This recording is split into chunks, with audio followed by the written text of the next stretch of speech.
ब्याङ्कको खुद ब्याज आम्दानी 2.87 अर्बबाट घटेर 2.63 अर्बमा झरेको छ। अब यो ब्याज आम्दानी किन घट्यो त? यसका दुईवटा मुख्य कारण थिए। पहिलो, ब्याङ्कको आधार दर घट्यो, जसले गर्दा कर्जामा लिइने ब्याज पनि कम भयो।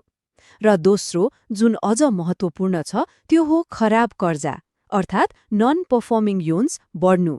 जब कर्जा खराब हुन्छ, त्यसबाट ब्याज उठेपछि मात्र आम्दानी देखाउन पाइन्छ, पहिले नै रेकर्ड गर्न मिल्दैन।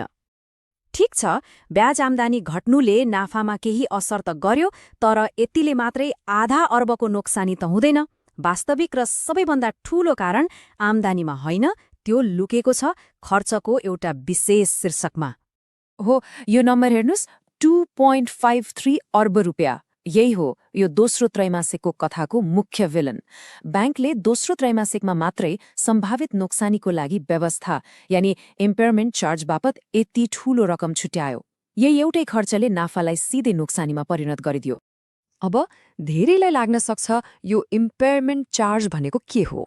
सरल भाषामा भन्दा यो ब्याङ्कले खराब कर्जा उड्दैन कि भनेर भविष्यको सम्भावित घाटाका लागि अहिले नै आफ्नो नाफाबाट छुट्याएको पैसा हो।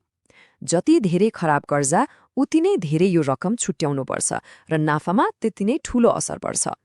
र ब्याङ्कले यति ठूलो रकम किन छुट्याउनु पर्यो त? कारण एकदमै स्पष्ट छ। किनभने ब्याङ्कको खराब कर्जा अर्थात् नन पर्फर्मिङ लोन्स निरन्तर बढिरहेको थियो। पहिलो त्रैमासिकमा 5.50% रहेको एनपीएल दोस्रो त्रैमासिकमा बढेर 5.74% पुग्यो। खराब कर्जा बढ्दै गएपछि नियमअनुसार नै ब्याङ्कले ठूलो रकम जोखिम व्यवस्थापनका लागि छुट्याउन बाध्य भयो। ल, यो त भयो ब्याङ्कको अपरेसनको कुरा। तर हामी जस्ता लगानीकर्ता अर्थात् शेयरधनीहरूका लागि यसको प्रत्यक्ष अर्थ के हो त? अब हामी लगानीकर्ताका लागि महत्त्वपूर्ण केही सूचकहरूलाई हेरौँ। यो हो दोस्रो त्रैमासिकको प्रति शेयर आम्दानी अर्थात् ईपीएस।